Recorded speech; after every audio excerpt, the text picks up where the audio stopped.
കൂട്ടുകാരെ, ഈ കാണുന്ന 3 പൈപ്പ് നമുക്ക് ജോയിന്റ് ചെയ്യണം. നമ്മുടെ മനസ്സിലൊരു പ്ലാനിങ് ഉണ്ട്. അതുപോലെ തന്നെയാണോ കൂട്ടുകാരും ഉദ്ദേശിച്ചത്? അവസാനം വരെ കണ്ടിട്ട് പറയണേ.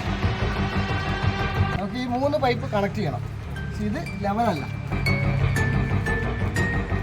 അപ്പോൾ നമ്മളിത് എങ്ങനെ കണക്ട് ചെയ്യുന്നു എന്നതാണ് ഇന്നത്തെ ക്ലാസ്. സംഭവം ഇത് അത്ര വലിയ ടാസ്ക് ഒന്നുമല്ല. ഓരോരുത്തർക്കും ഓരോ മൈൻഡാണല്ലോ. പല രീതിയിലാണ് പലരും ചെയ്യുന്നത്. ഇപ്പോഴും എൻ്റെ ഉദ്ദേശം കൂട്ടുകാർക്കും കൂട്ടുകാരുടെ ഉദ്ദേശം എനിക്കും അറിയത്തില്ലായിരിക്കും. ഒരുപക്ഷെ ഇത് ചെയ്ത് കഴിയുമ്പോൾ കൂട്ടുകാർക്ക് തോന്നും ഇത് ഇങ്ങനെ വേണ്ടായിരുന്നു, വേറെ രീതിയിൽ ചെയ്യാമായിരുന്നു എന്ന്. ആ ഉദ്ദേശം കമൻ്റായിട്ട് രേഖപ്പെടുത്തണം കേട്ടോ കൂട്ടുകാരെ. പ്ലംബിംഗ് വർക്കിൽ നമ്മുടെ മനസ്സിൽ തെളിയുന്ന ചിത്രം എന്താണോ അത് ആ ഭിത്തിയിൽ വരച്ചിടുക എന്നതാണ് കലാകാരന്മാരായ ഓരോ പ്ലംബേഴ്സും ചെയ്യുന്നത്.